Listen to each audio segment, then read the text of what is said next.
Hola muchachos, ¿cómo están? En esta sesión vamos a estar trabajando con los tipos de programación, para conocer un poquito más de cómo se da la programación, y qué tipo de programación podemos estar utilizando cuando queramos realizar un código con un objetivo en particular.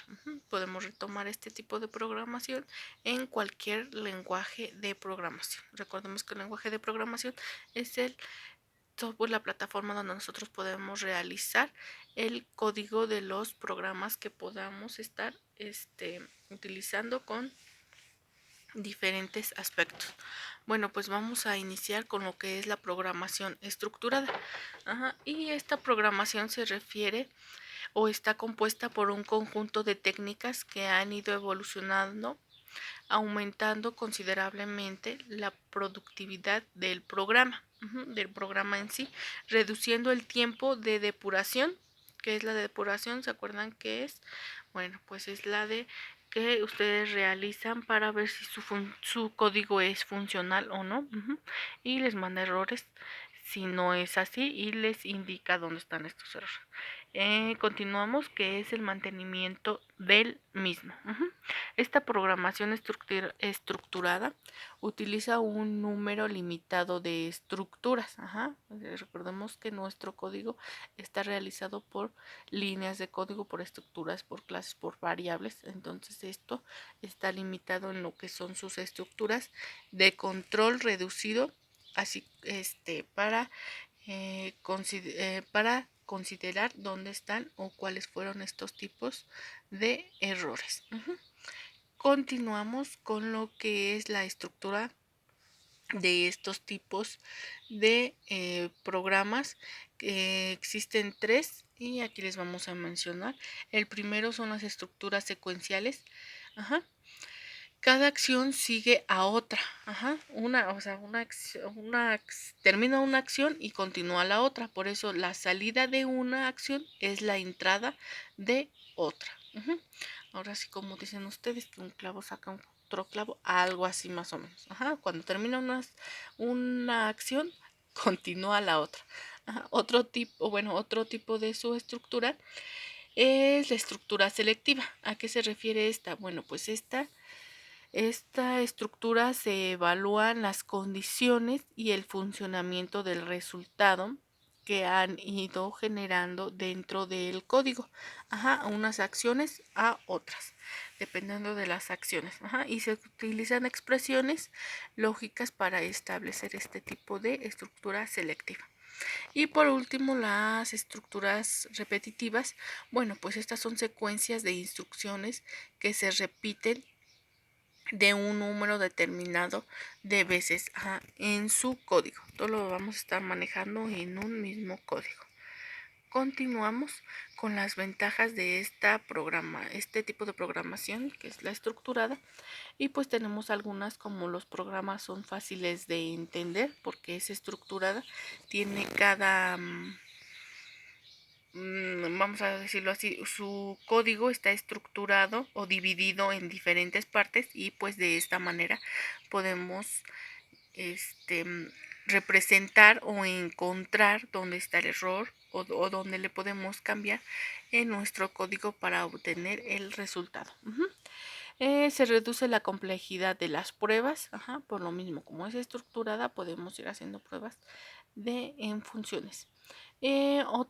Otra ventaja es que aumenta la productividad del programador, y los programas queden mejor documentados internamente.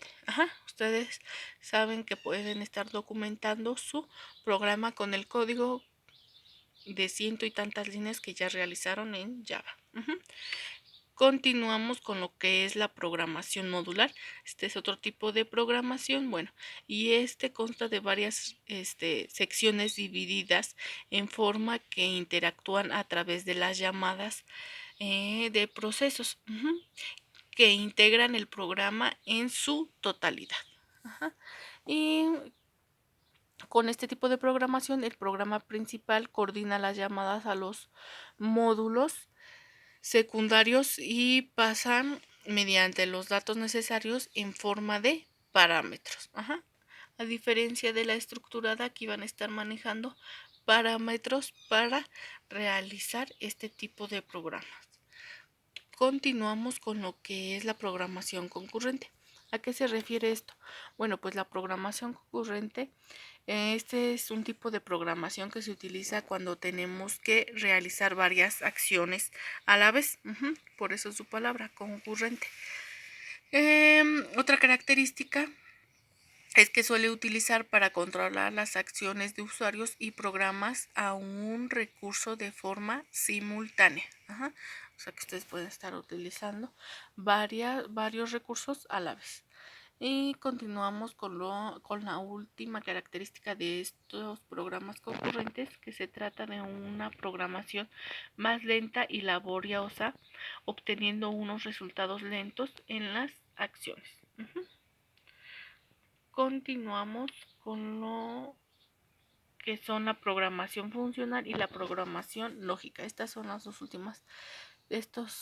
últimos tipos de programación que tenemos. Bueno, ¿a qué se refiere la programación funcional? Bueno, pues esta se caracteriza principalmente por permitir declarar y llamar funciones dentro de otras funciones. Aquí se va a estar trabajando con lo que son funciones y nosotros podemos incorporar una dentro de otra, dentro de su código que ustedes vayan a estar utilizando. O el programa que ustedes vayan a querer diseñar. Y por último, tenemos el último tipo de programación, que es la lógica. Esto ustedes ya lo manejaron y ya hasta hicieron una práctica. ¿Se acuerdan de la sesión de Prolog? Y que ustedes instalaron Prolog y realizaron una practiquita. Bueno, pues esto es la programación lógica. Se suele utilizar en inteligencia artificial. Este tipo de programación está diseñada o basada más en inteligencia artificial para pequeños, pueden realizar pequeños programas infantiles. Bueno, y esta trata y está basada en el cálculo de predicados. ¿Se acuerdan cuáles eran sus predicados? Lo que ustedes la oración que ustedes iban ejecutando, escribiendo en su programa. Esto es una teoría matemática que permite lograr que un ordenador basándose en hechos y reglas lógicas pueda dar soluciones inteligentes. ¿Se acuerdan cuáles eran sus hechos? Pues su lista de de oraciones que son hechos o tienen una lógica en su escritura, en lo que nosotros conocemos. ¿Y cuáles eran sus reglas? Pues ustedes pueden escribir las reglas dependiendo. Por ejemplo, si la computadora es de escritorio, ¿cuál sería la regla? Que no la pueden estar llevando a todos lados. Entonces, simplemente es eso, programación lógica. Todo tiene una lógica y un porqué. Bueno, y estos serían todos los tipos de programación. Entonces, para terminar, ustedes en su libreta van a realizar un cuadro comparativo de estos tipos de programación. Aquí sí incorporan todos los tipos, por favor, para que puedan ustedes observar cuál es la diferencia y dónde pueden utilizar cada tipo de programación. Entonces en su libreta realizan este cuadro comparativo. Ya saben, es el tipo, sus características, cuáles serían sus ventajas y cuáles serían sus desventajas. Le toman foto y me lo mandan a mi correo. Y eso sería todo en esta sesión.